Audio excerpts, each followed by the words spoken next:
La pluie s'est intensifiée et elle s'est précipitée dans un café. Trempée, elle n'a même pas remarqué l'homme derrière le comptoir. Le propriétaire millionnaire s'approche et commence à sécher ses cheveux de ses propres mains.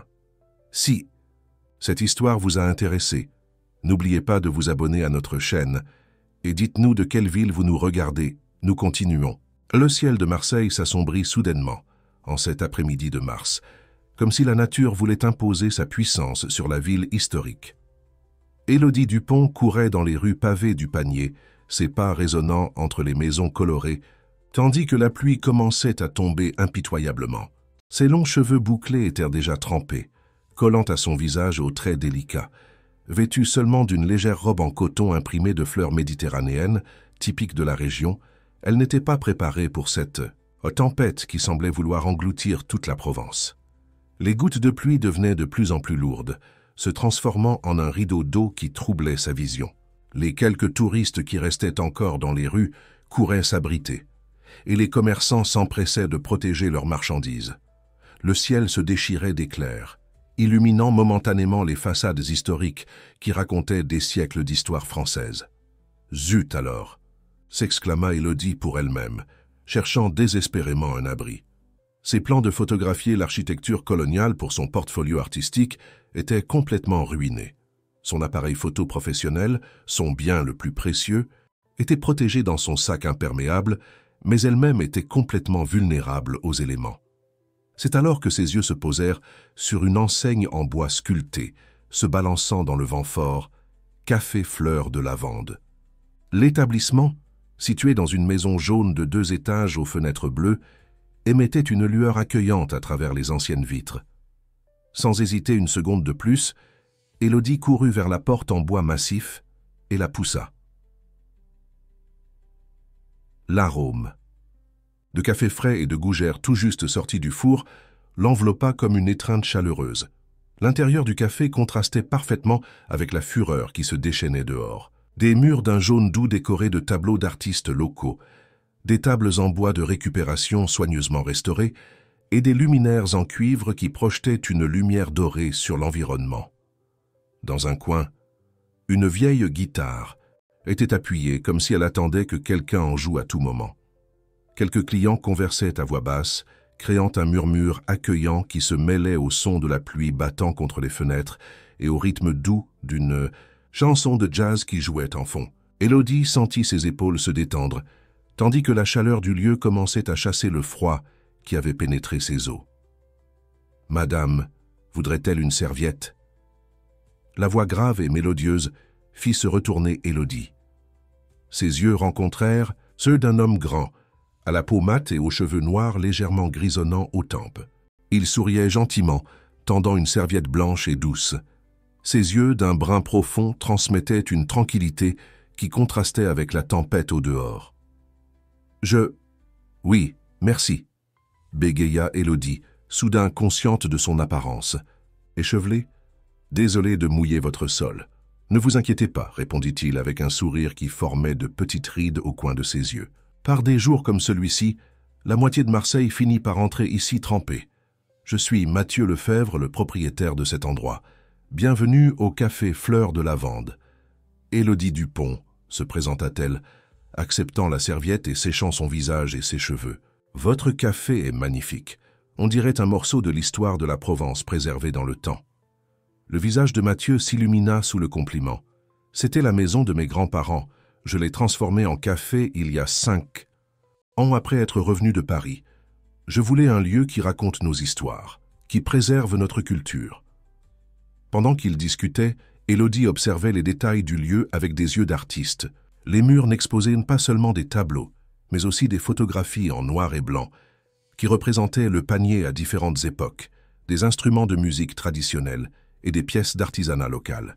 « Vous êtes d'ici ?» demanda Mathieu, la conduisant gentiment vers une table près d'une fenêtre, d'où il était possible d'observer la pluie qui continuait à tomber impitoyablement. « Non, je suis de Lyon.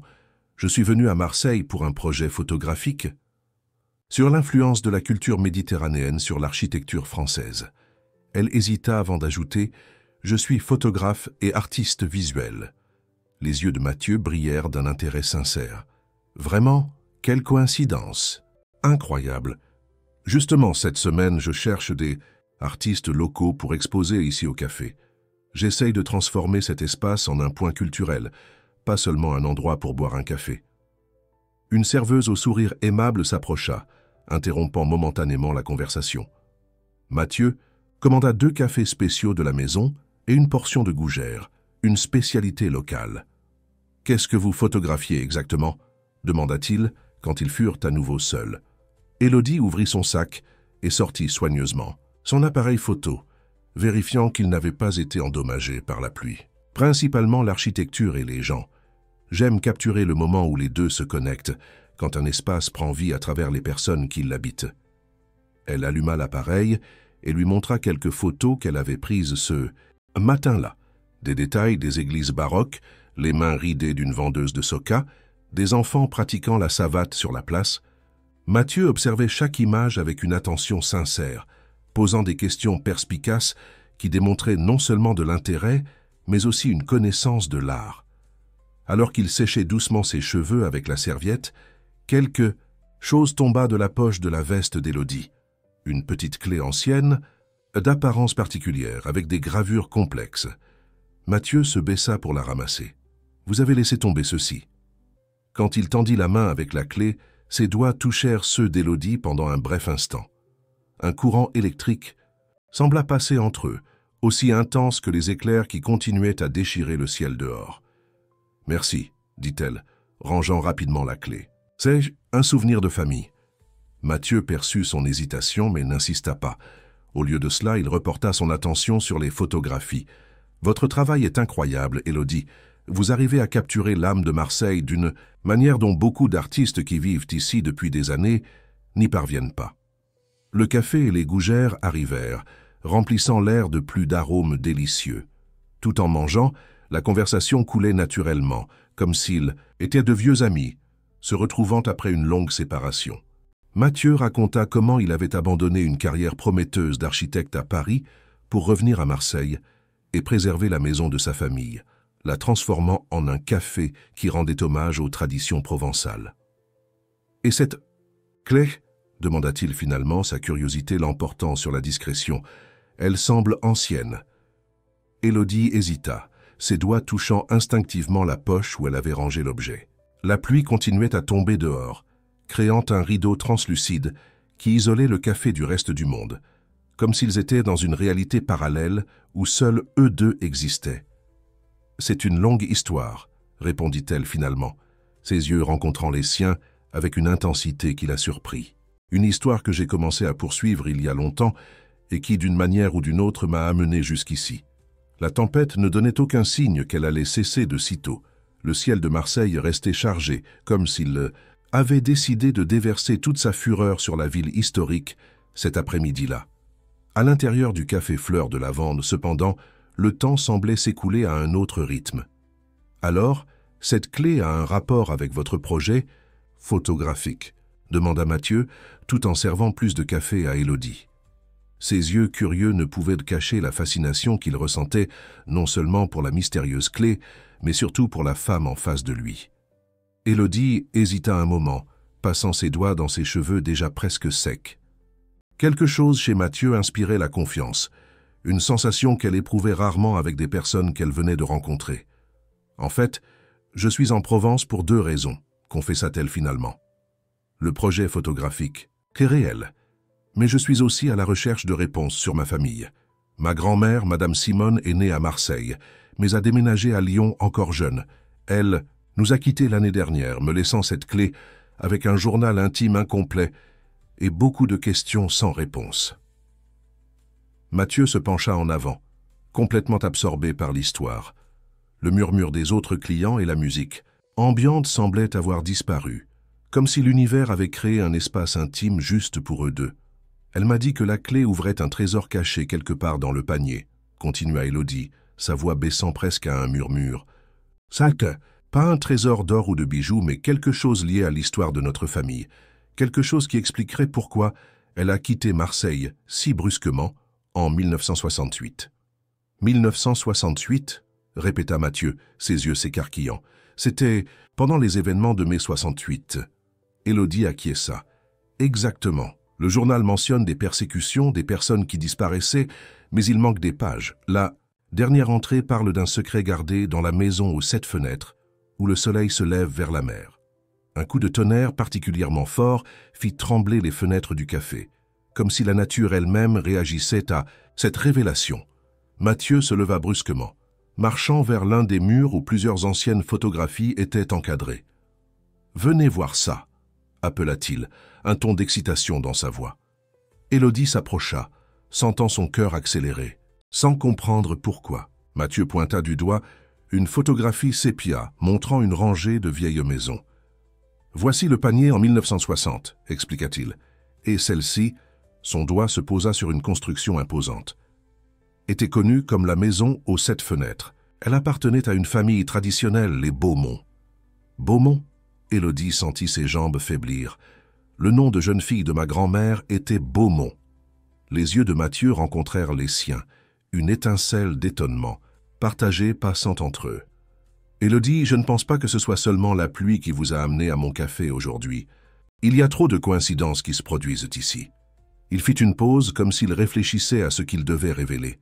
Mon grand-père, Manuel Lefebvre, était un historien. Il a passé sa vie à documenter l'histoire non officielle de Marseille, principalement pendant la période de mai 68. Ses archives sont toutes ici, dans le grenier du café. La pluie semblait s'intensifier comme un rideau protégeant cette conversation du monde extérieur.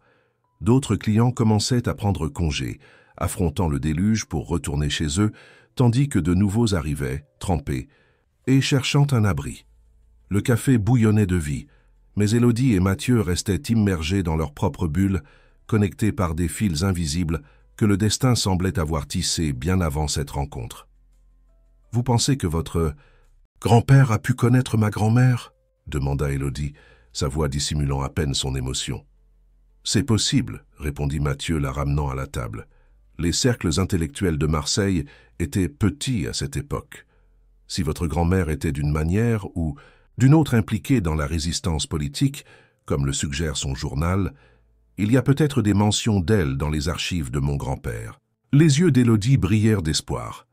Depuis qu'elle avait trouvé le journal et la clé parmi les affaires de Madame Simone, elle avait l'impression de reconstituer un puzzle avec des pièces manquantes.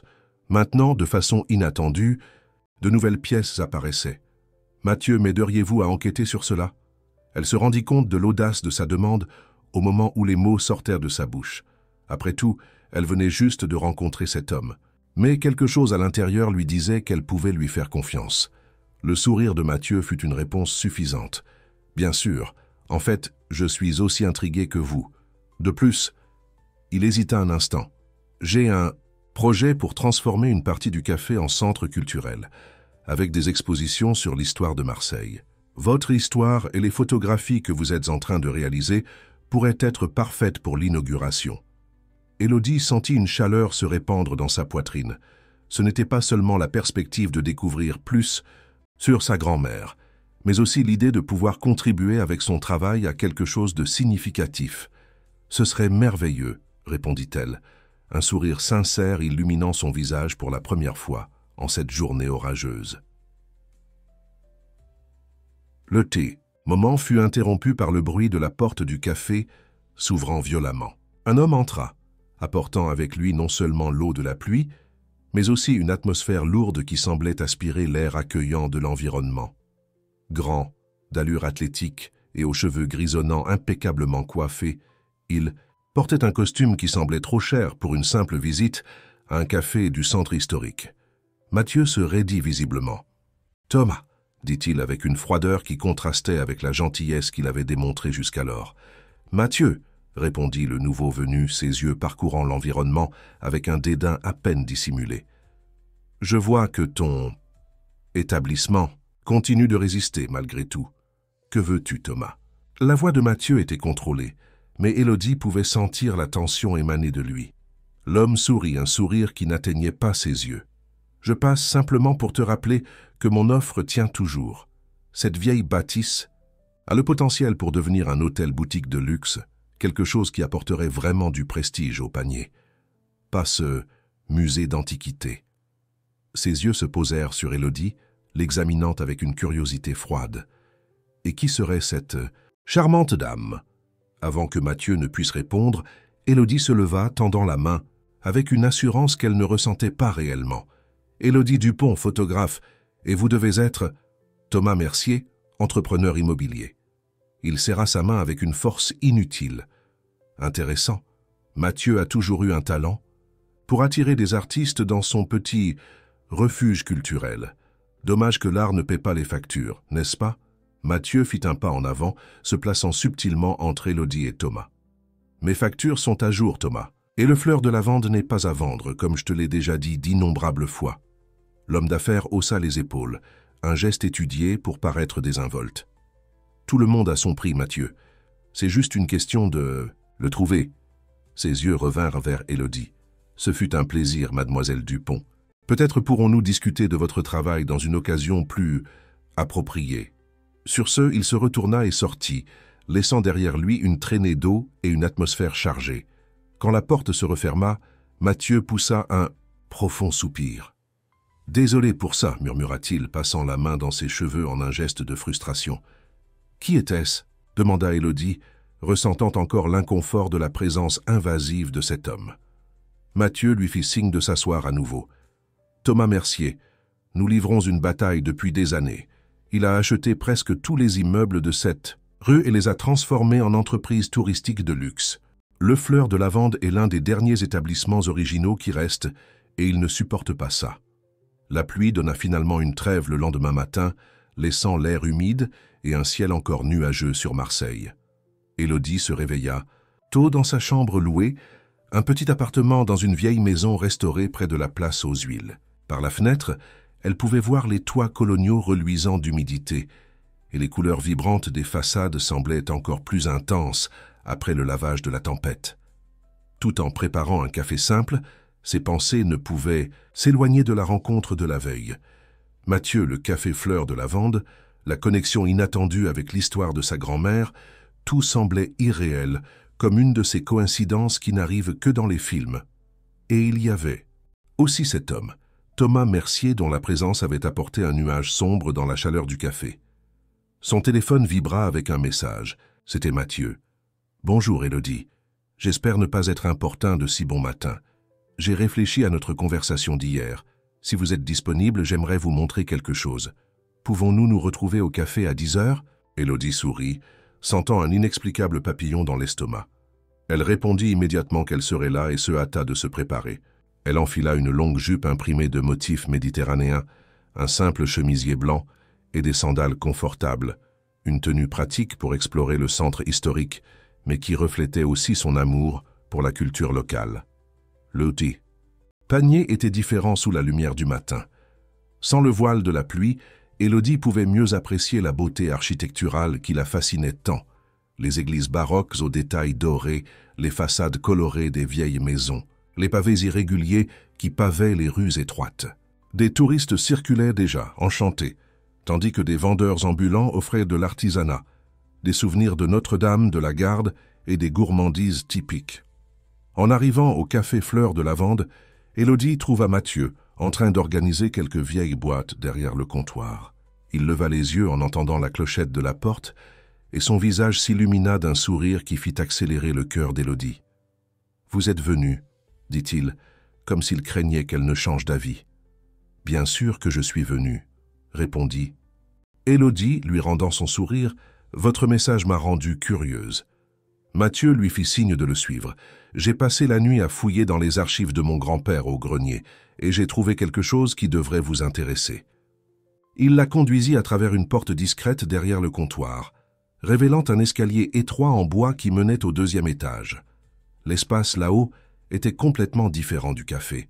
Une grande salle avec des étagères remplies de livres et de boîtes de documents. Une table en bois massif au centre, et de larges fenêtres qui offraient une vue privilégiée sur le centre historique. « C'était le bureau de mon grand-père », expliqua Mathieu, tout en marchant vers la table. Il a passé des décennies à collecter des documents, des photographies, des témoignages, tout ce qui pouvait préserver la mémoire non officielle de Marseille. Sur la table, il y avait une boîte en bois ouverte, d'où Mathieu retira un vieil album de photographies avec une couverture en cuir usée par le temps. En l'ouvrant, Élodie retint son souffle.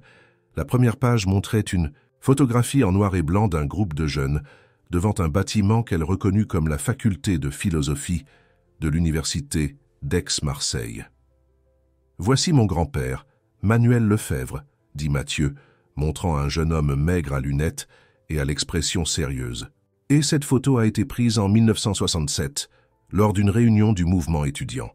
Ses doigts glissèrent vers une autre figure sur la photographie, une jeune femme aux cheveux bouclés et au sourire lumineux, qui tenait une pancarte partiellement, visible avec les mots « Pour une éducation libératrice ». Et celle-ci, continua-t-il, sa voix baissant presque à un murmure, selon les notes au dos de la photo, est Simone Beaumont. Élodie eut l'impression que l'air avait été aspiré de ses poumons. Cette jeune femme, à l'expression déterminée et au regard pénétrant, était sans aucun doute sa grand-mère, une version des décennies plus jeunes de la femme qu'elle avait connue mais inconfondable. « Ma grand-mère », murmura-t-elle, passant les doigts sur l'image, comme si elle pouvait d'une certaine façon toucher le passé. Elle n'a jamais mentionné avoir participé au mouvement étudiant. Les rares fois où elle parlait de Marseille, elle disait seulement qu'elle était partie pour étudier à Lyon. Mathieu acquiesça, compréhensif. Beaucoup de personnes qui ont vécu cette époque préfèrent ne pas parler de ce qui s'est passé. Le traumatisme de la persécution, la peur, certains portent ces silences jusqu'à la fin.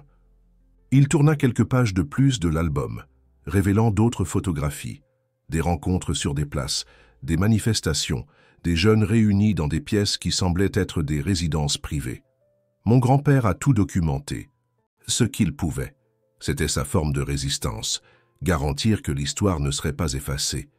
Mathieu fit une pause, comme s'il organisait ses pensées. J'ai aussi trouvé ceci. Il ouvrit un tiroir de la table et en retira une enveloppe jaunie. À l'intérieur, il sortit une coupure de journal datée d'août 1968. Le titre disait « Intellectuel marseillais recherché pour subversion ».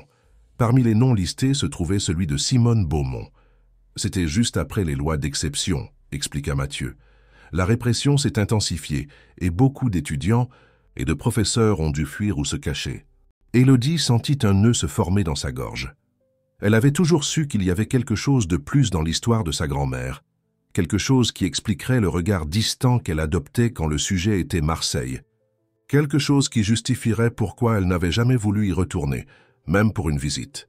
Maintenant, les pièces commençaient à s'emboîter. « Il y a plus », continua Mathieu, sa voix révélant son excitation. « J'ai trouvé des mentions de la maison aux 7 fenêtres dans les journaux de mon grand-père. C'était un point de rencontre. Pour le groupe d'étudiants dont faisait partie votre grand-mère. La maison appartenait à une tante à elle, Sophie Beaumont, qui sympathisait avec la cause. « Et où se trouve cette maison aujourd'hui ?» demanda Élodie, sentant qu'ils approchaient. « De quelque chose d'important. » Mathieu hésita, une lueur étrange dans ses yeux. « C'est le plus incroyable de tout, Élodie. La maison aux 7 fenêtres, c'est ce bâtiment. Le café Fleur de Lavande fonctionne au rez-de-chaussée de ce qui fut autrefois la maison aux 7 fenêtres. » Le choc de la révélation fit Élodie s'appuyer sur la table. « Comment est-ce possible? Quelle coïncidence absurde! »« Je ne pense pas que ce soit une coïncidence, » répondit Mathieu, tenant doucement les mains d'Élodie. « Mon grand-père a acheté cette maison dans les années 70, quand beaucoup de familles traditionnelles se débarrassaient de leurs propriétés dans le centre historique pour déménager dans des quartiers plus modernes. Il disait toujours que cet endroit avait une histoire spéciale qui devait être préservée. Un silence lourd plana entre eux, chargé de questions non formulées et de possibilités qui faisaient tourner la tête d'Élodie. Si le café était l'ancienne maison aux 7 fenêtres, alors le trésor mentionné dans le journal de sa grand-mère serait là même, caché quelque part dans cette vieille bâtisse. « Mathieu, » dit-elle finalement, « je dois vous montrer quelque chose. » Elle sortit de son sac le journal de Madame Simone, un carnet à couverture rigide, avec des pages jaunies par le temps et une calligraphie délicate qui couvrait chaque espace disponible. Elle l'ouvrit à la dernière page écrite et lut à haute voix. « Je laisse cette clé avec l'espoir qu'un jour quelqu'un de notre famille retourne à la maison aux 7 fenêtres, où le soleil se lève vers la mer. » Sur le plancher marqué par la rose des vents, sous la 3e planche, à partir de la fenêtre est, est gardée notre véritable histoire. Pas seulement la mienne, mais celle de tous ceux qui ont osé rêver d'une France différente. Mathieu écouta attentivement, son visage se transformant à mesure qu'il comprenait la signification de ces mots. « La salle principale du café a un plancher en bois d'origine, dit-il, l'animation grandissant dans sa voix. Et il y a une rose des vents gravée au centre, quelque chose que j'ai toujours trouvé curieux, mais je n'ai jamais complètement compris pourquoi. » Élodie sentit son cœur s'emballer. « Vous pensez que... Je pense que nous devons enquêter, » compléta-t-il, souriant avec le même enthousiasme qu'elle ressentait. « Mais nous devrons attendre jusqu'à la nuit quand le café sera fermé. » À ce moment, le téléphone de Mathieu sonna. Il répondit, son visage passant rapidement de l'animation à l'inquiétude. « Comment ça? Mais ce n'est pas possible. »« Oui, j'arrive tout de suite. » Il raccrocha, visiblement perturbé. C'était ma gérante. Thomas Mercier est apparu au café avec un inspecteur de la mairie. Ils allèguent des irrégularités dans la documentation de l'immeuble. Élodie et Mathieu descendirent les escaliers, précipitamment trouvant le café dans un état d'agitation. Les clients commentaient à voix basse, lançant des regards curieux vers un homme en costume qui examinait des documents à côté de Thomas Mercier. La gérante, une femme noire d'âge moyen appelée Madame Josette, essayait de garder son calme tout en expliquant quelque chose aux employés. « Que se passe-t-il ici ?» demanda Mathieu, sa voix ferme, tandis qu'il s'approchait des deux hommes. Thomas sourit, ce même sourire froid et calculateur de la veille. « Ah Mathieu, que c'est bien que tu arrives. Le docteur Auguste de la direction de l'urbanisme est simplement en train de vérifier quelques détails concernant ton permis d'exploitation. Il semble qu'il y ait des divergences dans les informations. Sur l'immeuble, l'inspecteur, un homme chauve à l'expression impassible, leva les yeux des papiers. « Monsieur Lefebvre, selon ces registres, la licence pour l'exploitation d'un établissement gastronomique dans cet immeuble a été accordée en 2018, mais la documentation présentée ne correspond pas aux caractéristiques architecturales actuelles du bâtiment. Il y a des indices de rénovation non autorisés sur un patrimoine classé. » Élodie observa la mâchoire de Mathieu se crisper. Il respira profondément avant de répondre. « Toutes les rénovations ont été dûment approuvées par la direction du patrimoine et par la secrétariat à la culture. J'ai toute la documentation dans mon bureau. Si vous me donnez un moment, je peux vous la présenter. » « Bien sûr, » répondit l'inspecteur, avec un regard d'ennui qui suggérait qu'il avait déjà entendu des excuses similaires de nombreuses fois, mais je dois vous informer que tant que la situation ne sera pas clarifiée, je devrai interdire l'établissement. Un murmure de mécontentement courut parmi les employés et les clients. Madame Josette fit un pas en avant, sa présence émanant une dignité qui fit même l'inspecteur reculer légèrement. « Docteur, ce café est le gagne-pain de 15 familles, » dit-elle, avec une voix qui ne permettait pas d'interruption. « Certaines de ces personnes travaillent ici depuis l'inauguration. Une interdiction, même temporaire, signifierait un préjudice immense non seulement pour Monsieur Mathieu, mais pour nous tous. » Thomas Mercier intervint, son ton faussement conciliateur. « Je comprends votre préoccupation, madame, mais la loi doit être respectée. Toutefois, » il lança un regard significatif à Mathieu, « il y a peut-être une solution qui te bénéficierait à tous. » Mathieu croisa les bras, son regard défiant. « Et quelle serait cette solution miraculeuse, Thomas ? »« Vends l'immeuble, » répondit simplement l'entrepreneur. « Mon groupe peut garantir la préservation de la façade historique, transformant l'espace en une entreprise qui valorisera encore plus le panier. Et naturellement, nous pouvons discuter des façons de réaffecter tes employés. » Un silence tendu tomba sur le café. Élodie, qui jusqu'alors observait à distance, sentit une indignation grandir en elle.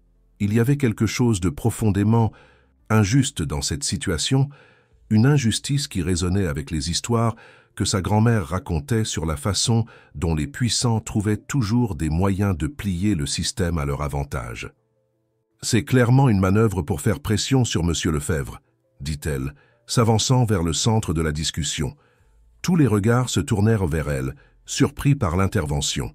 « Et, si vous me permettez de le dire, il semble très opportun que cette inspection ait lieu, justement après que Monsieur Mercier ait visité le café hier et que son offre ait été à nouveau rejetée. » L'inspecteur parut mal à l'aise. « Mademoiselle, je ne sais pas qui vous êtes, mais ce sont des accusations sérieuses. Je suis Élodie Dupont, photographe et journaliste d'investigation, » répondit-elle, se surprenant elle-même par la fermeté de sa voix. La seconde Partie était un petit mensonge, mais à ce moment-là, cela semblait nécessaire. Je documente la préservation du patrimoine historique de Marseille et les intérêts immobiliers qui menacent l'authenticité culturelle du panier. Thomas Mercier plissa les yeux, l'évaluant avec un nouvel intérêt. « Journaliste? Et pour quel média travaillez-vous, mademoiselle Dupont ?»« Pour plusieurs, » répondit vaguement Élodie. « Actuellement, je rassemble du matériel pour un reportage spécial sur la gentrification des centres historiques français. Je suis sûr que le public serait fasciné par cette histoire. Un homme d'affaires qui apparaît avec un inspecteur juste après que son offre d'achat ait été refusée. Très opportun, ne trouvez-vous pas ? » La tension dans l'air était palpable. Mathieu regardait Élodie avec un mélange de surprise et d'admiration, tandis que Madame Josette parvenait à peine à cacher un sourire d'approbation. Les clients, qui auparavant observaient discrètement, semblaient maintenant totalement engagés dans le drame qui se déroulait. L'inspecteur s'éclaircit la gorge, visiblement mal à l'aise. « Eh bien, peut-être pouvons-nous donner un délai pour que Monsieur Lefebvre présente la documentation adéquate. Disons 48 heures. »« Très aimable de votre part, docteur, » répondit Mathieu, son ton ironique ne passant pas inaperçu. « Je vais chercher les documents tout de suite. » Tandis que Mathieu se dirigeait vers son bureau, Thomas s'approcha d'Élodie, baissant la voix pour que seule elle puisse entendre. « Vous n'avez aucune idée de qui vous vous mêlez, mademoiselle Dupont. Marseille est une petite ville pour qui connaît les bonnes personnes, et je les connais toutes. » Élodie soutint son regard sans hésiter. « Les menaces voilées ne m'intimident pas, monsieur Mercier. En fait, elles ne font qu'augmenter mon intérêt pour l'histoire. » L'homme d'affaires sourit, mais ses yeux restèrent froids. « Ce n'est pas une menace, juste un conseil amical. Mathieu Lefebvre porte plus de secrets que vous ne l'imaginez. Peut-être devriez-vous lui demander comment il a réellement acquis cet immeuble ou sur son passé à Paris. Vous pourriez découvrir que votre nouvel ami n'est pas aussi noble qu'il le semble. » Avant qu'Élodie ne puisse répondre, Mathieu revint avec un dossier plein de documents. « Voici, docteur. Approbation de la direction du patrimoine, du secrétariat à la culture, rapport technique, tout conformément à la législation de préservation du patrimoine. » L'inspecteur examina les papiers avec attention, son visage se détendant progressivement. « Eh bien, il semble que tout soit en ordre. Les signatures correspondent, les tampons sont authentiques. Je devrais emporter des copies pour une analyse plus détaillée, mais pour l'instant, il n'y a pas de raison d'interdire. » Thomas ne put cacher sa frustration. « Assurez-vous de vérifier minutieusement, docteur. Les patrimoines historiques exigent une surveillance rigoureuse. »« Certainement, » répondit l'inspecteur, rangeant déjà les documents dans son porte-documents. « Nous vous contacterons s'il y a la moindre irrégularité. » Une fois les formalités conclues et la menace d'interdiction temporairement écartée, les clients reprirent leur conversation et leur repas. Madame Josette organisa les employés pour qu'ils retournent au travail, non sans lancer un regard reconnaissant à Élodie. Thomas Mercier, percevant sa défaite momentanée, ajusta sa cravate et se dirigea vers la sortie. En passant près d'eux, « Mathieu, il murmura, ce n'est pas fini, Lefebvre. C'est juste le début. » Quand ils se retrouvèrent enfin seuls dans un coin du café, Mathieu prit les mains d'Élodie, ses yeux brillants d'un mélange de gratitude et d'admiration. « Vous avez été incroyable, dit-il. Je ne sais pas comment vous remercier. » Élodie sourit, sentant une chaleur monter à son visage. « Je ne supporte pas les injustices. De plus, cet endroit, elle regarda autour d'elle, vers les murs qui avaient été témoins de tant d'histoires, y compris celle de sa propre grand-mère, les trop importants pour être transformés en une entreprise sans âme de plus. » Mathieu acquiesça, mais son regard avait changé, devenant plus sérieux. « Élodie, il y a quelque chose que vous devez savoir sur moi et sur cet endroit. Thomas n'a pas complètement tort. Il y a des parties de l'histoire que je n'ai pas racontées. » Un frisson parcourut l'échine d'Élodie. Les paroles de Thomas résonnèrent dans son esprit. « Mathieu Lefebvre porte plus de secrets que vous ne l'imaginez. Serait-il possible qu'elle ait accordé sa confiance à la mauvaise personne ? »« Quel secret ?» demanda-t-elle, essayant de garder une voix ferme. Mathieu regarda autour de lui, vérifiant qu'il n'y avait personne à proximité. « Pas ici. C'est une histoire longue et compliquée. Pouvons-nous en parler ce soir, quand le café sera fermé ? Ce serait mieux de combiner cela avec notre recherche du trésor de votre grand-mère. » Élodie hésita. Une partie d'elle voulait exiger des réponses immédiates, mais une autre partie comprenait que ce n'était ni le moment ni le lieu approprié. De plus, malgré les insinuations de Thomas, quelque chose dans son cœur lui disait qu'elle pouvait faire confiance à Mathieu. « D'accord », accepta-t-elle finalement. « À quelle heure dois-je revenir ?»« À 8 heures, répondit-il. Le café ferme à 7 heures, mais je reste toujours plus tard pour organiser la caisse et préparer tout pour le lendemain. » Élodie acquiesça et prit congé, promettant de revenir à l'heure convenue. En sortant dans la rue, elle respira profondément l'air humide de Marseille, essayant d'organiser ses pensées. La journée avait commencé avec des découvertes émouvantes sur sa grand-mère, et s'était terminée avec des menaces voilées et des secrets non révélés. Tout en marchant dans les rues pavées du Panier, maintenant brillantes sous le soleil, qui avait finalement réussi à percer les nuages, Élodie ne put s'empêcher de se demander dans quoi exactement elle s'était impliquée. Que cachait Mathieu? Et, plus important, comment cela se connectait-il avec le passé de sa grand-mère et avec le mystérieux trésor caché dans la maison aux 7 fenêtres?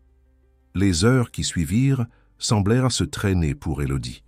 Elle essaya de se distraire en explorant davantage le centre historique de Marseille, photographiant des détails architecturaux et des scènes du quotidien qui la fascinaient tant. Mais son esprit insistait pour revenir à Mathieu, au secret qu'il avait mentionné et à la mystérieuse connexion entre leurs familles.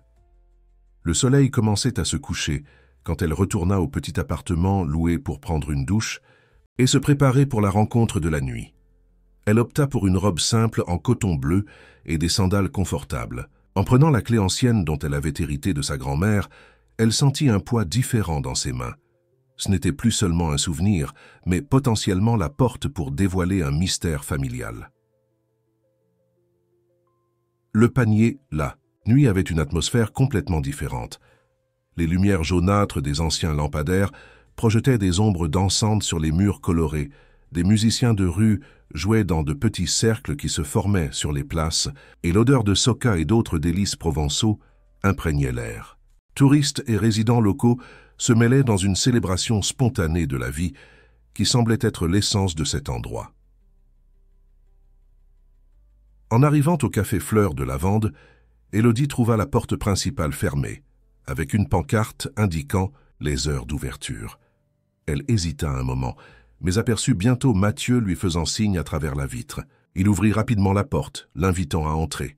« Ponctuel », dit-il avec un sourire, verrouillant la porte derrière elle. « J'aime ça. » Le café était différent sans client, plus silencieux, plus intime, comme si l'espace lui-même respirait après une longue journée de travail. Seules quelques lumières étaient allumées, créant une ambiance presque onirique. « Vous avez terminé la fermeture de la caisse ?» demanda Élodie, essayant d'entamer une conversation décontractée, malgré l'anxiété qu'elle ressentait. Mathieu acquiesça. « Oui, tout est prêt. Madame Josette et les autres employés sont déjà partis.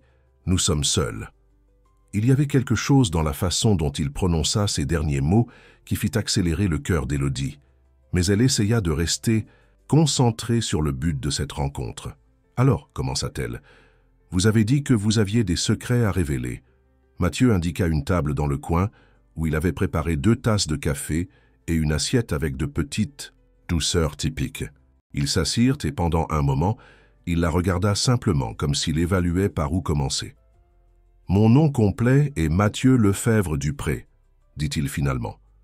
Dupré était le nom de ma mère, que j'ai choisi de ne pas utiliser professionnellement. Mon père, mon père biologique était Richard Beaumont. » Élodie sentit un frisson parcourir sa colonne vertébrale. « Beaumont? Comme ma grand-mère » ? « Exactement, confirma Mathieu, son visage tendu. « Richard Beaumont était le frère de Simone, votre grand-mère, ce qui fait de nous des cousins au second degré, » compléta Élodie, se sentant soudain étourdie par la révélation. « Mais comment? Pourquoi ne m'avez-vous pas dit cela immédiatement quand j'ai mentionné son nom ?» Mathieu soupira, passant la main dans ses cheveux en un geste qu'elle identifiait déjà comme caractéristique de lui quand il était nerveux. « Parce que l'histoire est compliquée, Élodie. Richard Beaumont ne m'a jamais reconnu officiellement. Comme son fils, c'était un homme marié quand il a eu une relation avec ma mère, qui travaillait comme secrétaire dans son entreprise à Paris. Quand elle est tombée enceinte, il a simplement disparu de nos vies. » Élodie sentit un nœud se former dans sa gorge. « Je suis désolé. »« Ne le soyez pas, » répondit-il avec un sourire triste. « Ma mère a été incroyable. Elle m'a élevé seule tout en travaillant à 2 emplois. C'est elle qui m'a raconté mes origines marseillaises quand j'avais environ 15. Tince.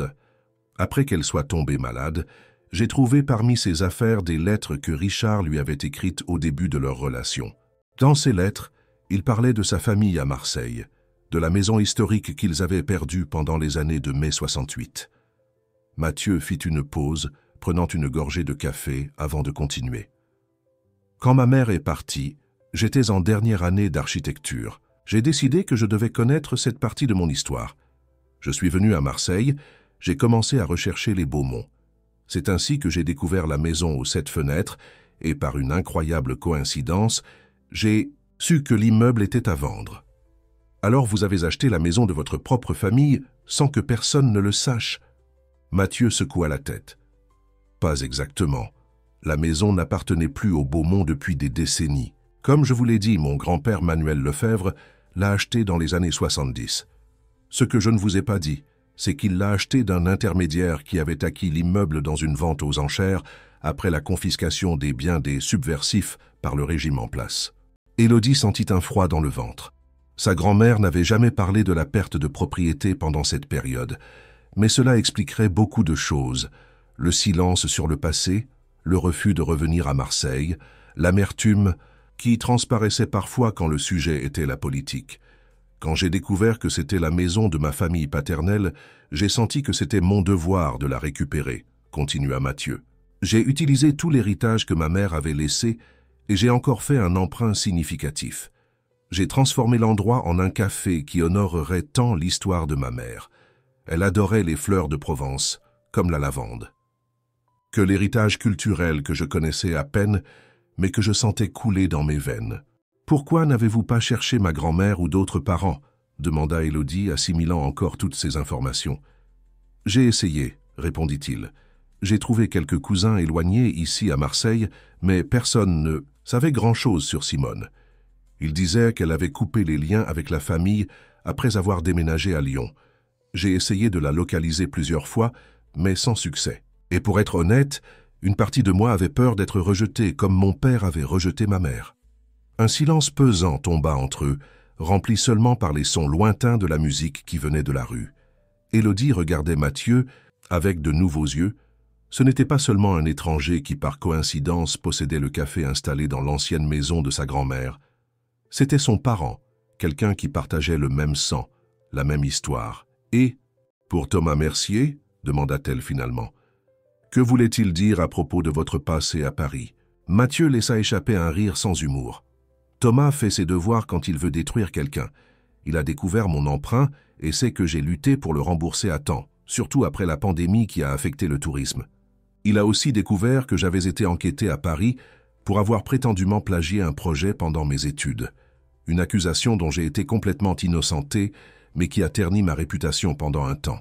Il regarda directement dans les yeux d'Élodie, son expression sérieuse. « Je n'ai rien à cacher, Élodie. J'ai peut-être tardé à vous raconter toute la vérité, mais seulement parce que je voulais d'abord comprendre quelle était votre connexion avec cette histoire. Quand vous avez mentionné Simone Beaumont, j'ai été sous le choc. Cela semblait trop destiné pour être une coïncidence. » Élodie acquiesça lentement, absorbant tout. Aussi surprenante que soit cette révélation, quelque chose en elle lui disait que Mathieu était sincère. De plus, le fait qu'il soit parent expliquait d'une certaine façon la connexion instantanée qu'elle avait ressentie avec lui dès le premier instant. « Maintenant, » dit Mathieu, son ton changeant pour quelque chose de plus léger, « je pense qu'il est temps de découvrir ce que votre grand-mère et ma tante a caché dans cette maison. » Il se leva et tendit la main à Élodie, qui l'accepta sans hésiter. Ensemble, ils marchèrent jusqu'au centre du café, où un grand tapis circulaire couvrait une partie du plancher en bois. Mathieu l'écarta, révélant un magnifique travail de marqueterie, une rose des vents gravée dans les planches sombres, avec des détails en bois de différentes couleurs. « Vous voyez cette fenêtre ?» demanda-t-il, montrant la plus orientale des 7 fenêtres qui donnaient sur la rue. « Ce serait la fenêtre est, mentionnée dans le journal. La 3e planche à partir de là, Élodie compta les planches soigneusement, son cœur battant de plus en plus fort. « C'est celle-ci, dit-elle, montrant une planche qui, à première vue, ne semblait pas différente des autres. Mathieu s'agenouilla, examinant la planche avec attention. « Regardez, murmura-t-il, indiquant de petites marques aux extrémités. On dirait que cette planche a été conçue pour être retirée. » Il sortit un canif multifonction de sa poche et inséra délicatement la lame dans l'une des extrémités du bois, exerçant une légère pression. La planche bougea de quelques millimètres. Encouragé, Mathieu travailla avec précaution jusqu'à ce qu'il puisse la soulever suffisamment pour insérer ses doigts et la tirer complètement. Un petit compartiment se révéla sous le plancher, un espace caché d'environ 30 cm de profondeur. À l'intérieur, une boîte métallique, de la taille d'un grand livre couverte par des décennies de poussière. « La clé ?» dit Mathieu, regardant Élodie avec expectative. Les mains tremblantes, elle sortit l'ancienne clé de sa poche et l'inséra dans la serrure de la boîte. Elle s'ajustait parfaitement. Avec une respiration profonde, elle tourna la clé, entendant le clic satisfaisant du mécanisme s'ouvrant après tant d'années. Le grincement de la charnière rouillée résonna dans le café vide, tandis qu'Élodie ouvrait lentement la boîte métallique. Pendant un instant, aucun des deux ne respira, comme si le temps avait été suspendu dans ce moment chargé d'attente.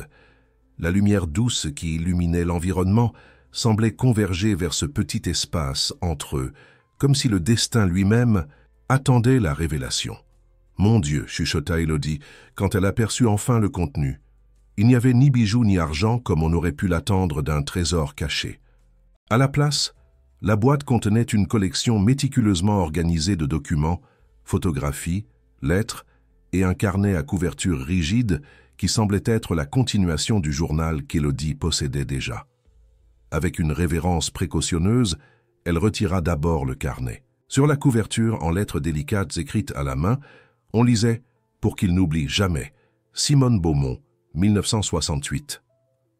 En l'ouvrant, une photographie en noir et blanc glissa, tombant doucement sur le plancher de bois. Mathieu la ramassa et l'examina avec curiosité. L'image montrait un groupe de jeunes, hommes et femmes, réunis autour d'une table couverte de papier. Parmi eux, facilement reconnaissable, se trouvait Simone Beaumont, plus jeune que sur n'importe quelle photographie qu'Élodie possédait de sa grand-mère. « Regardez ça », dit Mathieu, retournant la photographie. Au dos, une liste de noms avait été soigneusement notée, suivie d'une date, 15 mars 1968. C'était le groupe de résistance dont faisait partie votre grand-mère. Élodie acquiesça, sentant un nœud dans la gorge. Voir sa grand-mère dans ce contexte, jeune, engagée, luttant pour ses idéaux, était à la fois émouvant et douloureux. Pourquoi Madame Simone n'avait-elle jamais partagé cette partie de sa vie? Pourquoi avait-elle choisi d'enterrer ses souvenirs si profondément? « Lisons le journal », suggéra-t-elle, s'asseyant par terre à côté de la boîte ouverte. Mathieu la rejoignit, allumant une autre lampe à proximité pour qu'il puisse mieux voir. Les premières pages révélaient une Simone très différente de la grand-mère calme et réservée qu'Élodie avait connue. La jeune étudiante en lettres de l'université d'Aix-Marseille décrivait avec passion ses idéaux de liberté, d'égalité et de justice sociale. Elle racontait les rencontres clandestines du groupe d'étudiants, les publications de journaux alternatifs, les discussions sur la philosophie, la politique et l'art qui se déroulaient justement dans cette maison.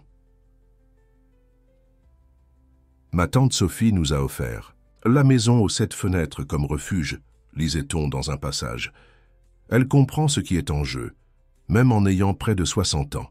Elle dit qu'elle a vécu suffisamment pour savoir que le silence face à l'oppression est une forme de complicité. À mesure qu'ils avançaient dans la lecture, le ton des entrées du journal devenait plus sombre. Simone décrivait des arrestations de collègues, des disparitions, la paranoïa croissante qui s'installait parmi les jeunes activistes. Il y avait des mentions d'un projet spécifique sur lequel il travaillait, un document qui compilait des preuves d'abus commis par des agents du régime, incluant des noms, des dates et des lieux.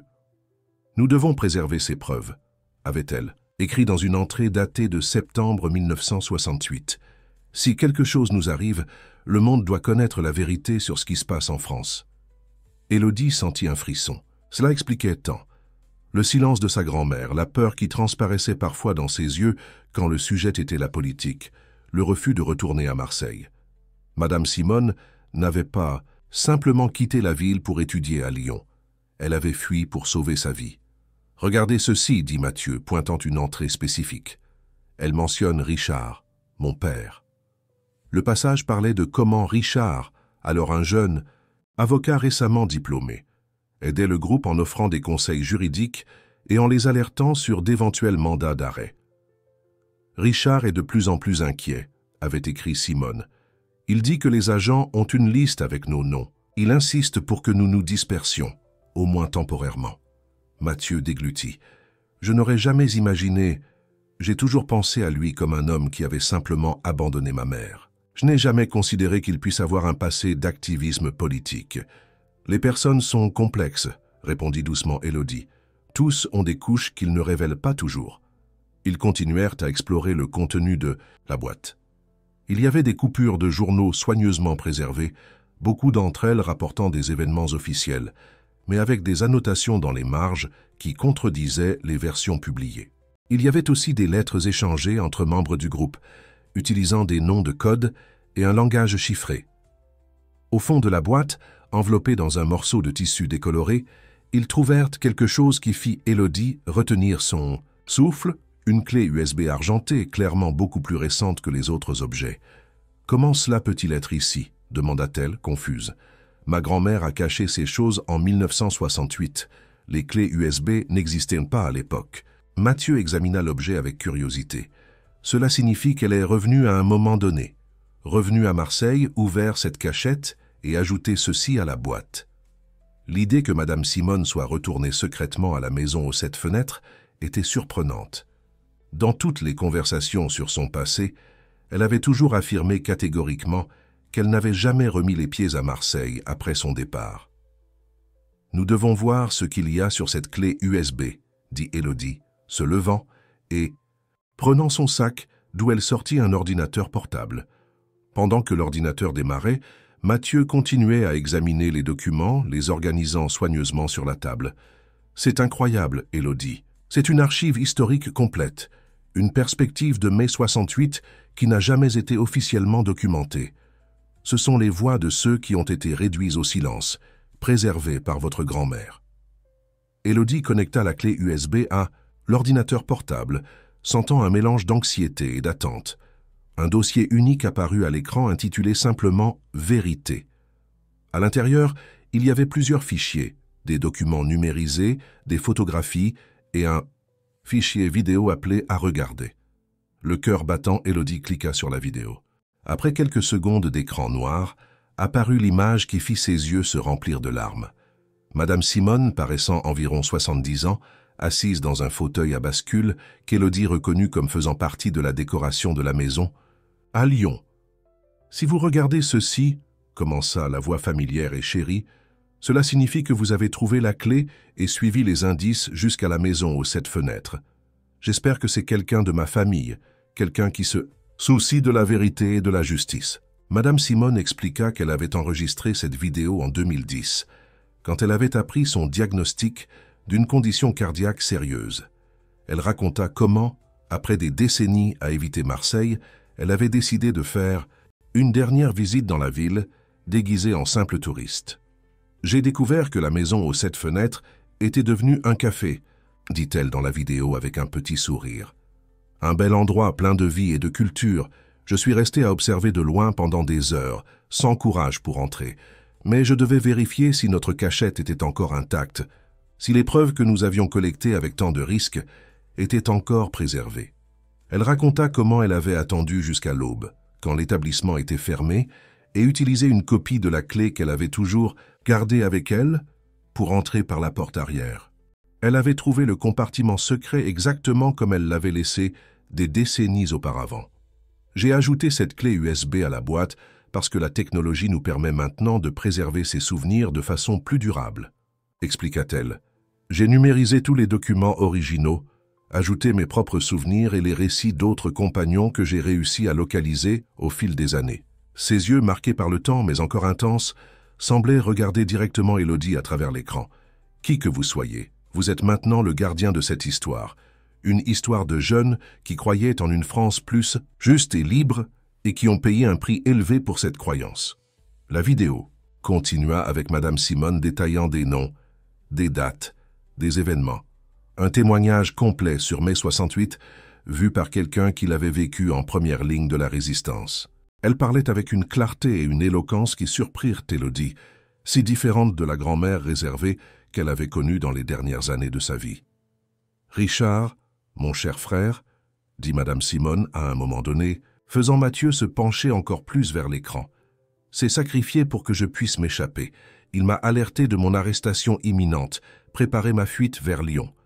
Nous ne nous sommes jamais revus après ce jour. J'ai appris qu'il était resté à Marseille pendant un certain temps, puis déménagé à Paris.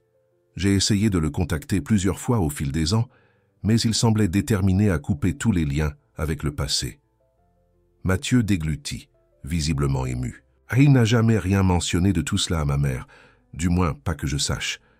La peur fait des choses étranges aux gens, » commenta doucement Élodie. « Peut-être essayait-il de la protéger et de vous protéger en gardant ce passé. » Enterré. La vidéo touchait à sa fin avec Madame Simone faisant un dernier appel. Ne permettez pas que cette histoire soit oubliée, pas par vengeance ou ressentiment, mais pour que les générations futures apprennent de nos erreurs et de nos réussites, pour qu'elles comprennent la valeur de la démocratie et de la liberté et le prix que l'on paie quand elles sont menacées. Quand l'écran s'assombrit, un silence profond s'empara du café. Mathieu et Élodie restèrent immobiles pendant quelques instants, assimilant tout ce qu'ils avaient découvert. C'était comme si les murs centenaires de la vieille maison respiraient, soulagés de libérer enfin des secrets gardés pendant si longtemps. « Cela change tout, » dit finalement Mathieu, sa voix basse mais ferme. « Nous ne pouvons pas permettre que Thomas Mercier détruise cet endroit. Ce n'est pas seulement un café ou un bâtiment historique, c'est un symbole de résistance, un morceau vivant de la mémoire que tant ont essayé d'effacer. » Élodie acquiesça, la détermination grandissant en elle. « Nous devons préserver cela, Mathieu. Pas seulement les documents et la clé USB, mais la maison aux 7 fenêtres elle-même. Cet espace doit continuer à raconter ses histoires. » Ainsi, idée commença à se former dans son esprit. Une idée qui unissait son talent de photographe, la passion de Mathieu pour la préservation culturelle et l'héritage laissé par Madame Simone et ses compagnons. Une idée qui pourrait non seulement sauver le café Fleur de Lavande des griffes de Thomas Mercier, mais le transformer en quelque chose d'encore plus significatif. « J'ai un plan, » dit-elle, ses yeux brillants d'une énergie renouvelée. « Mais nous allons avoir besoin d'aide. » 2 semaines s'écoulèrent dans un tourbillon d'activités. Le plan d'Élodie s'était transformé en un projet ambitieux qui mobilisait non seulement elle et Mathieu, mais aussi Madame Josette, les employés du café et un réseau croissant d'artistes, d'historiens et d'activistes culturels de Marseille. Le Passidi. Café Fleur de Lavande restait ouvert pendant la journée, servant ses clients habituels et des touristes qui ne se doutaient pas de la révolution silencieuse qui se déroulait en coulisses. La nuit, cependant, l'espace se transformait en un centre de planification et de création, avec des personnes entrant et sortant, transportant des équipements, des documents et des œuvres d'art. Ce matin ensoleillé de samedi, Élodie se réveilla avant même que le réveil ne sonne. Elle mit quelques secondes à se rappeler où elle était, non plus dans le petit appartement loué, mais dans la chambre d'amis au 2e étage du café, où elle s'était installée temporairement pour faciliter le travail sur le projet. Elle se leva, ouvrit les rideaux et laissa la lumière dorée du soleil provençal inonder la pièce. Les 2 semaines de cohabitation intense avec Mathieu les avaient rapprochés d'une manière qu'aucun des deux n'attendait. Travaillant côte à côte, découvrant davantage sur leur histoire familiale partagée, affrontant ensemble les obstacles qui surgissaient, une connexion profonde avait fleuri entre eux. Quelque chose qui allait au-delà de l'attraction initiale, quelque chose qui semblait écrit dans les étoiles bien avant qu'ils ne se rencontrent. Après une douche rapide, Élodie descendit pour trouver Mathieu déjà dans la cuisine du café, préparant le petit déjeuner pour eux deux. L'odeur de gougère fraîchement sortie du four et de café frais remplissait l'air. « Bonjour », dit-il avec un sourire qui faisait briller ses yeux. « Prête pour le grand jour ?» Élodie acquiesça, essayant de contrôler la nervosité qui bouillonnait dans son estomac. « Je n'arrive toujours pas à croire que nous avons réussi à tout organiser en seulement 2 semaines. C'est ce qui arrive quand les bonnes personnes s'unissent pour une cause importante, répondit Mathieu, servant du café pour tous les deux. Mais rien de tout cela n'aurait été possible sans vous, Élodie. Votre vision, votre détermination, vous avez tout transformé. Elle sentit son visage chauffer sous le compliment. Nous avons fait cela ensemble. Vous, moi, Madame Josette, tous les volontaires. Et d'une certaine façon, ma grand-mère et ses compagnons sont aussi avec nous dans ce projet. Ils prirent le petit déjeuner en discutant des derniers détails pour l'événement de cette nuit.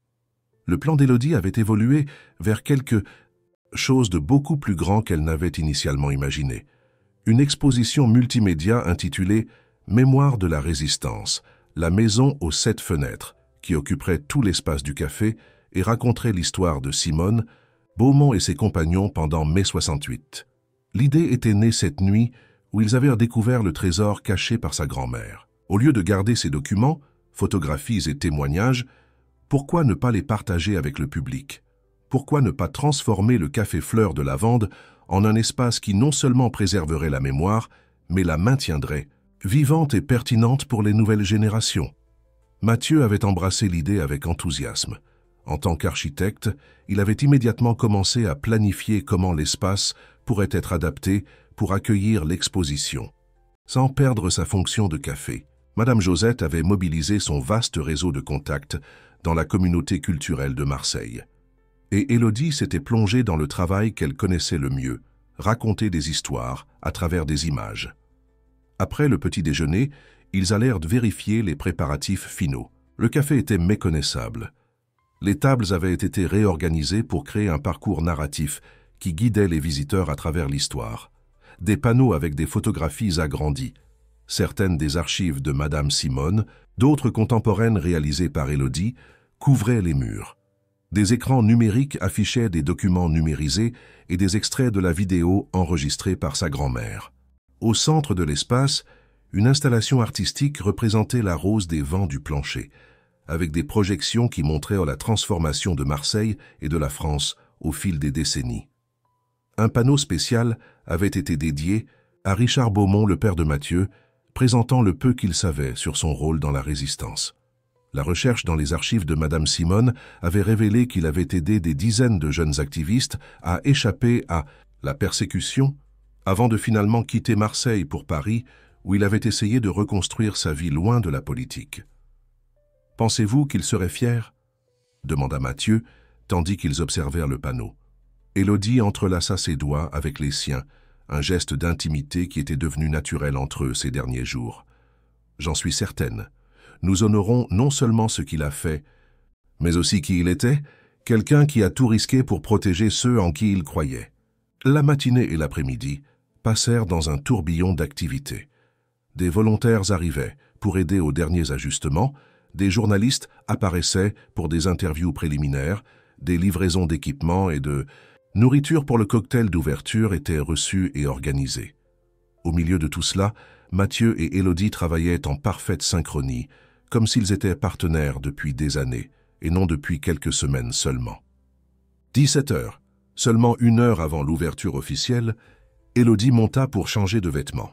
Elle opta pour une longue robe imprimée de motifs géométriques, inspirée de l'art méditerranéen, une pièce qu'elle avait spécialement achetée pour l'occasion dans une boutique de designers locaux du Panier. En se regardant dans le miroir, elle vit non seulement la transformation physique, le léger bronzage acquis pendant les semaines sous le soleil provençal, les cheveux plus détachés et naturels, mais aussi quelque chose de plus profond dans ses yeux. Une nouvelle Élodie avait émergé dans ce voyage qui avait commencé comme une simple quête de réponse familiale et s'était transformé en un voyage de découverte de soi. Un doux coup à la porte interrompit ses pensées. C'était Madame Josette, déjà élégamment vêtue pour l'événement, avec un turban coloré qui s'accordait parfaitement avec sa robe de fête. « Tu es magnifique, ma petite », dit la dame avec un sourire chaleureux. « Ta grand-mère serait si fière, Élodie. » Sentit ses yeux s'embuer. « Merci, Madame Josette. Pour tout. Nous n'aurions pas réussi sans vous. » La femme plus âgée fit un geste de dédain de la main. « Ce n'est rien, j'ai fait simplement ce que n'importe qui ferait pour notre histoire, pour notre mémoire. Mais j'ai un petit cadeau pour toi, quelque chose pour porter chance en cette nuit si spéciale. Elle tendit une petite boîte, en velours bleu. À l'intérieur, il y avait une paire de boucles d'oreilles délicates en forme de fleurs de lavande, sculptées en argent. « Elles étaient à ma mère », expliqua Madame Josette. « Elle aussi a vécu des temps difficiles. Elle aussi a résisté à sa manière. Je pense qu'elles doivent passer à quelqu'un qui comprend la valeur de préserver nos histoires. » Élodie accepta le cadeau avec des mains tremblantes, profondément touchée par le geste. Elle mit immédiatement les boucles d'oreilles, sentant qu'elle portait non seulement la bénédiction de Madame Josette, mais aussi de toutes les femmes fortes qui l'avaient précédée. Quand elle redescendit, elle trouva le café déjà avec les lumières de l'exposition allumées, créant une atmosphère magique. Mathieu l'attendait au pied de l'escalier, élégant dans un costume clair, qui contrastait magnifiquement avec sa peau mate. Ses yeux s'illuminèrent en la voyant, et pendant un moment tous deux restèrent là, s'admirant mutuellement, indifférents à l'agitation alentour. « Vous êtes éblouissante, » dit-il finalement, prenant ses mains entre les siennes. « Vous n'êtes pas mal non plus, » plaisanta-t-elle, essayant de cacher l'effet qu'il produisait sur elle. Un employé passa pressé, informant que les premiers invités arrivèrent déjà. Élodie respira profondément, se préparant pour le moment qui définirait non seulement l'avenir du café, Fleurs de lavande, mais aussi le sien. L'exposition Mémoire de la Résistance, la maison aux 7 fenêtres, fut un succès instantané. L'espace se remplit rapidement d'un mélange diversifié de personnes, autorités culturelles, journalistes, étudiants, touristes et résidents locaux, tous également fascinés par l'histoire qui se révélait sous leurs yeux. Élodie et Mathieu circulaient parmi les invités, expliquant les détails de l'exposition, racontant des anecdotes sur le processus de recherche, répondant aux questions. L'enthousiasme était palpable, beaucoup de visiteurs exprimant leur surprise en découvrant ce chapitre peu connu de l'histoire de Marseille. La secrétaire municipale à la culture, une femme énergique d'âge moyen, se montra particulièrement impressionnée. « C'est exactement le type d'initiative dont Marseille a besoin », commenta-t-elle, tout en examinant l'une des photographies agrandies. Un espace qui unit café, culture et mémoire historique. Nous devons parler de partenariats possibles avec le secrétariat. Des journalistes de plusieurs médias faisaient une couverture en direct, interviewant non seulement Élodie et Mathieu, mais aussi Madame Josette et certains des volontaires qui avaient aidé à concrétiser le projet. Le hashtag Marseca Maison aux 7 fenêtres commença rapidement à circuler sur les réseaux sociaux, les visiteurs partageant des photos et des impressions sur l'exposition. Ce fut au sommet de la soirée, quand le café débordait d'énergie et d'admiration, que Thomas Mercier apparut. Contrairement à ses visites précédentes, il n'était pas seul. Il était accompagné d'un groupe de personnes à l'apparence influente, probablement des investisseurs ou des partenaires d'affaires. Mathieu se tendit en le voyant, mais Élodie posa une main rassurante sur son bras. « Laissez-le voir ce que nous avons créé », chuchota-t-elle. « C'est la meilleure réponse que nous puissions donner. » Ils observèrent de loin tandis que Thomas parcourait l'exposition, son visage un masque d'indifférence étudié. Cependant, il était impossible de ne pas remarquer comment il prêtait attention à chaque détail, comme s'il réévaluait quelque chose dans son esprit. Après presque 1 heure, à la surprise de tous, il s'approcha de Mathieu et d'Élodie, qui conversaient avec un groupe d'étudiants universitaires près du comptoir principal. « Impressionnant ce que vous avez réussi à faire en si peu de temps, » dit-il, son ton dépourvu de l'arrogance habituelle.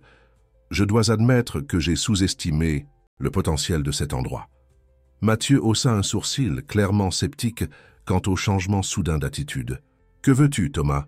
Ne me dis pas que tu es venu seulement pour complimenter notre travail. » Un sourire énigmatique apparut sur les lèvres de l'homme d'affaires. « En fait, je suis venu proposer quelque chose de différent. Voyant le succès de cette soirée, j'ai réalisé que j'abordais peut-être la situation sous le mauvais angle. » Il fit un geste englobant l'espace. « Ce type d'initiative culturelle est exactement ce qui attire un public de haut niveau, le type de visiteur qui valorise l'authenticité et l'histoire. Au lieu de transformer l'endroit en un hôtel-boutique générique de plus, peut-être pourrions-nous discuter d'un partenariat pour développer ce concept. » Élodie et Mathieu échangèrent des regards surpris.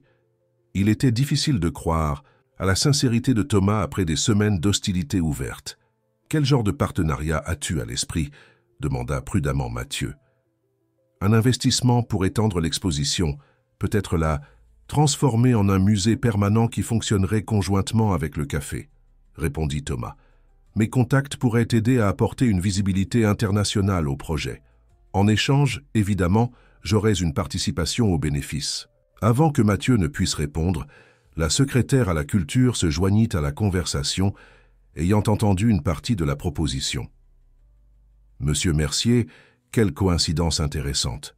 Nous discutions justement de la possibilité d'inclure le Café Fleur de Lavande dans le circuit officiel du tourisme culturel de la ville, avec le soutien de la mairie pour l'entretien de l'exposition. Le regard que Thomas lança à la secrétaire montrait clairement qu'il comprenait parfaitement le message subliminal. La mairie était maintenant impliquée et toute tentative de faire pression sur Mathieu ou de forcer une vente rencontrerait une résistance officielle. Bien sûr, dit-il, retrouvant rapidement sa contenance, cela rendrait notre partenariat potentiel encore plus précieux. Nous apprécions l'intérêt, répondit Mathieu diplomatiquement. Nous pouvons en parler à une autre occasion, quand la poussière de l'inauguration sera retombée. Avec un bref signe de tête, Thomas s'éloigna, rejoignant à nouveau son groupe. Élodie ne put s'empêcher de remarquer que, malgré l'apparente défaite, il y avait quelque chose de calculateur dans ses yeux, comme s'il se retirait seulement pour replanifier sa stratégie. « Vous pensez qu'il a vraiment renoncé ?» demanda-t-elle à Mathieu quand ils furent à nouveau seuls. « Thomas Mercier n'abandonne jamais, » répondit-il avec un soupir. « Mais je pense que nous avons gagné du temps et, plus important, de la visibilité. Plus les gens connaîtront et valoriseront cet endroit pour ce qu'il représente, plus il sera difficile pour lui d'essayer de nous déloger. » La nuit avançait, et bien que beaucoup d'invités fussent déjà partis, le café maintenait encore une énergie vibrante. Sur la petite scène improvisée dans le coin, un groupe de musiciens locaux jouait des compositions qui mélangeaient des rythmes méditerranéens avec des paroles qui parlèrent de résistance et de mémoire. Une bande sonore parfaite pour l'ambiance. Élodie trouva un moment pour s'échapper vers le jardin intérieur, un petit oasis de tranquillité au cœur de la vieille maison. Elle s'assit sur un banc en bois, respirant le parfum des fleurs de jasmin qui poussaient sur les murs, essayant d'assimiler tout ce qui s'était passé ces dernières semaines. Quand elle était venue à Marseille, elle ne faisait que suivre des indices vagues laissés par sa grand-mère, cherchant des réponses sur un passé nébuleux. Elle n'aurait jamais imaginé qu'elle trouverait non seulement ces réponses, mais aussi un but, une communauté et Mathieu. Comme s'il était invoqué par ses pensées, il apparut dans le jardin, 2 coupes de champagne dans les mains. « J'ai pensé que vous pourriez vouloir célébrer un peu loin de la foule, » dit-il, s'asseyant à côté d'elle et lui offrant l'une des coupes. « Merci, » répondit-elle, acceptant la boisson. « Pour cela et pour tout le reste. Pour avoir cru en cette idée folle. Pour m'avoir ouvert votre vie et votre histoire. » Il sourit, ce sourire qui illuminait ses yeux et faisait accélérer son cœur. « Je crois que je devrais vous remercier. Si vous n'étiez pas entré dans mon café ce jour pluvieux, peut-être n'aurais-je jamais découvert la véritable histoire de ma famille, jamais compris complètement la signification de cet endroit. » Ils trinquèrent silencieusement, le tintement doux des coupes résonnant dans le petit jardin. Au-dessus d'eux, le ciel de Marseille affichait un tapis d'étoiles brillantes, comme si l'univers lui-même célébrait ce moment. « Et maintenant ?» demanda finalement Mathieu, sa voix basse et intime. « Vous retournez à Lyon après l'exposition ?» La question plana entre eux, chargée d'attentes non dites. Élodie contempla sa coupe un moment avant de répondre. « En fait, je pensais, Marseille a beaucoup d'histoires qui méritent d'être racontées à travers des photographies, et ce projet n'est que le début. Il y a tant que nous pouvons faire avec le Café Fleur de Lavande, tant de possibilités. » Elle laissa la phrase en suspens, le regardant avec une question silencieuse dans les yeux. Mathieu couvrit sa main, de la sienne un geste simple, mais chargé de signification. « Vous dites que vous envisageriez de rester ?» demanda-t-il, l'espoir évident dans sa voix. « Je dis que j'ai déjà décidé de rester, » répondit Élodie avec un sourire. « Si vous voulez de moi à proximité, bien sûr. » La réponse de Mathieu ne vint pas en mots. Se penchant doucement, il toucha ses lèvres avec les siennes, en un baiser délicat, qui contenait à la fois la promesse du futur et la révérence pour le passé qui les avait unis. Un an s'était écoulé depuis l'inauguration de l'exposition Mémoire de la Résistance au café Fleur de Lavande. Ce qui avait commencé comme un projet pour sauver l'établissement des Griffes de Thomas Mercier s'était transformé en un mouvement culturel qui résonnait bien au-delà des murs de l'ancienne maison. En ce dimanche matin ensoleillé, Élodie se réveilla avec l'arôme de café frais et de gougère envahissant la chambre. Elle s'étira paresseusement dans le lit, observant par la fenêtre le ciel bleu de Marseille, si différent du gris qu'il avait accueilli ce premier jour pluvieux, il y a plus d'un an. La vie avait de ses ironies, parfois les plus grandes. Tempête nous menait au plus beau jour de soleil. « Bonjour, Marmotte », dit Mathieu, entrant dans la chambre avec un plateau. Ses cheveux étaient légèrement humides de la douche, et le sourire qu'il lui adressait continuait à faire accélérer son cœur, même après tant de temps ensemble. « Quel luxe !» répondit Élodie, s'asseyant dans le lit, tandis qu'il posait le plateau sur ses genoux. « Quelle est l'occasion spéciale ?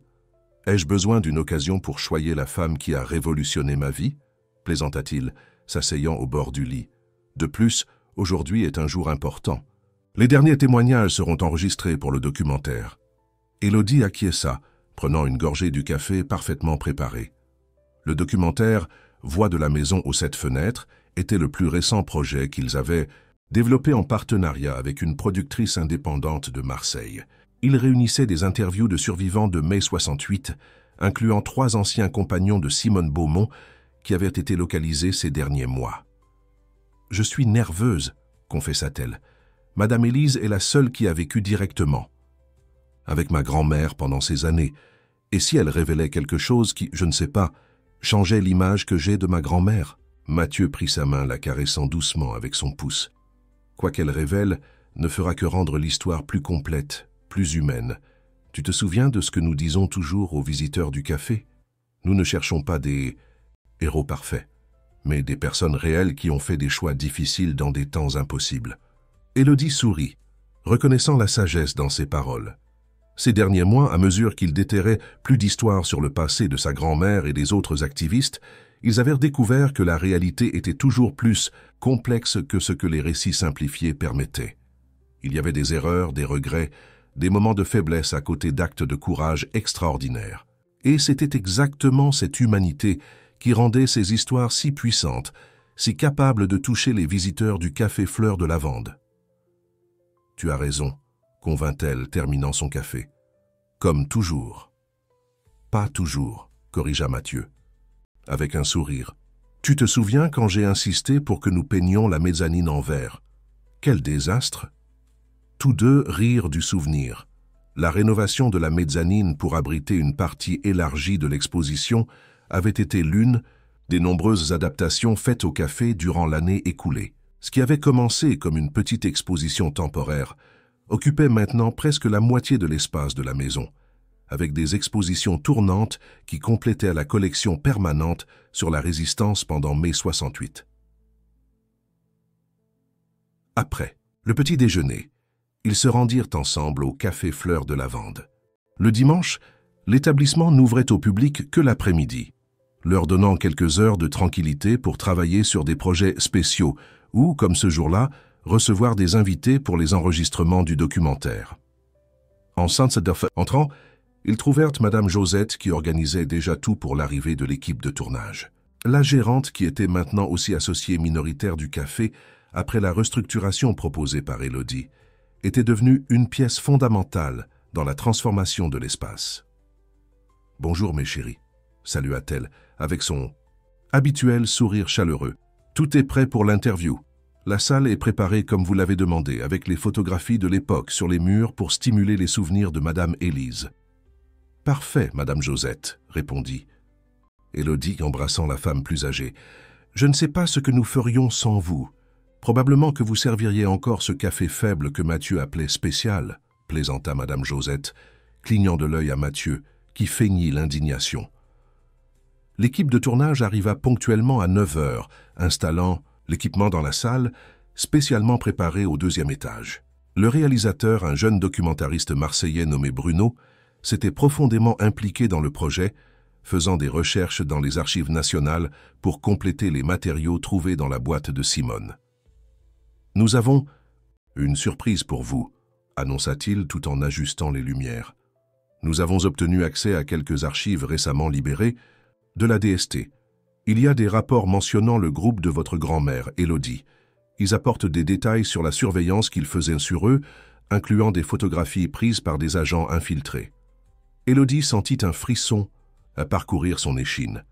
L'idée que sa grand-mère et ses compagnons étaient observés secrètement, photographiés sans le savoir, était à la fois perturbante et fascinante.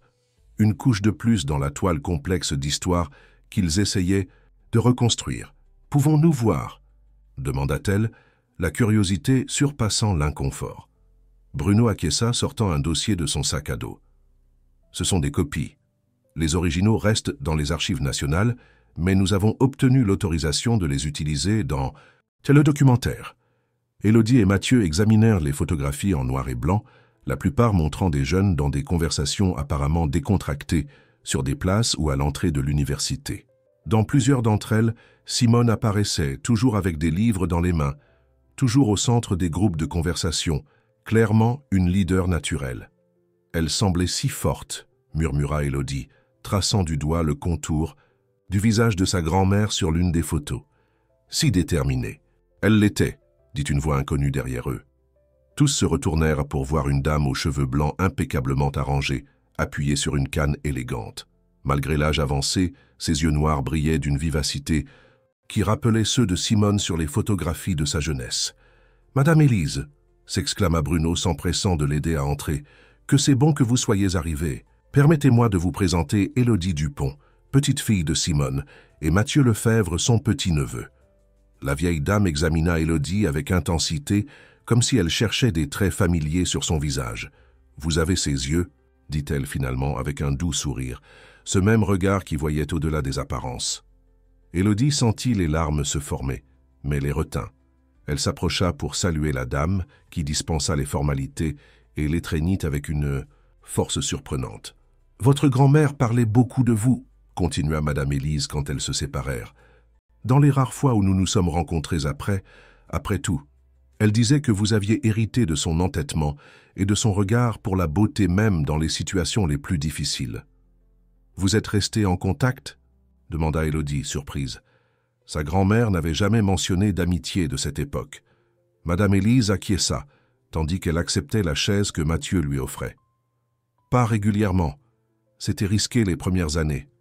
Ensuite, la vie nous a menés sur des chemins différents, mais nous nous rencontrions occasionnellement. La dernière fois était il y a une dizaine d'années, quand elle est venue secrètement à Marseille. Pour mettre à jour le contenu de la boîte cachée, compléta Mathieu, les pièces s'emboîtant. C'est quand elle a ajouté la clé USB avec son témoignage enregistré. Exactement, confirma Madame Élise. Elle m'a cherché lors de cette visite. Elle a dit qu'elle laissait un legs, quelque chose qui ne serait peut-être découvert que longtemps après son départ. Elle m'a demandé si quelqu'un venait un jour poser des questions sur elle, de partager ce que je savais. Bruno, percevant l'importance de ce moment, fit un signe discret au cadreur qui commença à filmer. Ce n'était pas l'interview formelle qu'ils avaient planifiée, mais quelque chose de bien plus précieux, une rencontre authentique entre le passé et le présent, médiée par les souvenirs de celles qui avaient été témoins de l'histoire qu'ils tentaient de préserver. « Que pouvez-vous nous dire d'autre sur ma grand-mère » demanda Élodie, s'asseyant près de la vieille dame. « Sur ces années, sur ce que vous faisiez, sur ce que c'était de vivre sous la répression de l'époque. » Madame Élise respira profondément, ses yeux momentanément perdus dans des souvenirs lointains. « Nous étions si jeunes, si pleins de certitudes. Nous croyions que nous pourrions changer le monde, simplement avec nos paroles, nos idées. » Elle sourit avec un mélange de nostalgie et d'ironie. Simone était la plus pragmatique d'entre nous. Pendant que nous divaguions sur des théories révolutionnaires, elle organisait des actions concrètes, des cours d'alphabétisation, dans des communautés pauvres, la documentation d'abus policiers, la distribution d'informations sur les droits des travailleurs. La vieille dame continua, ses paroles coulant comme une rivière longtemps contenue. Elle parla des réunions dans la maison aux 7 fenêtres, des débats passionnés, de la peur qui grandissait à mesure que la répression s'intensifiait. Elle raconta au sujet de Richard, le frère de Simone et père de Mathieu, le décrivant comme un homme divisé entre le désir d'aider et la peur des conséquences. Il nous a alertés sur l'opération qui visait à arrêter Simone, révéla-t-elle. Il a tout risqué pour garantir qu'elle s'échappe. Après cela, il a dû lui-même s'éloigner, déménager à Paris, se réinventer comme quelqu'un sans passé politique. Mathieu absorbait chaque mot, découvrant des facettes de son père biologique qu'il n'avait jamais imaginées. Ce n'était pas l'homme insensible qui avait abandonné sa mère, mais quelqu'un de complexe, façonné par des choix impossibles et des temps turbulents. Tandis que la matinée avançait, la conversation informelle se transforma naturellement en l'interview planifiée, Bruno dirigeant occasionnellement des questions spécifiques. Madame Élise répondit à toutes avec une clarté remarquable, offrant un témoignage qui comblait de nombreuses lacunes dans l'histoire qu'Élodie et Mathieu reconstruisaient. Quand l'interview formelle se termina, l'équipe de tournage commença à démonter l'équipement. Élodie, cependant, sentait qu'il y avait encore quelque chose de plus, une question qu'elle devait poser hors caméra. « Madame Élise, commença-t-elle hésitante, ma grand-mère, a-t-elle été heureuse après, à Lyon avec la nouvelle vie qu'elle a construite ?» La vieille dame considéra la question un moment, ses yeux révélant une compréhension de ce qui était réellement demandé. Si tout le sacrifice, toute la lutte, tout le silence ultérieur en avaient valu la peine. Votre grand-mère était une femme complexe, Mélodie. Elle portait des cicatrices invisibles de ces années, comme nous tous. Mais oui, je crois qu'elle a trouvé sa propre forme de bonheur. Dans les lettres que nous échangions, elle parlait avec fierté de sa famille, spécialement de vous. Elle sourit, prenant les mains d'Élodie entre les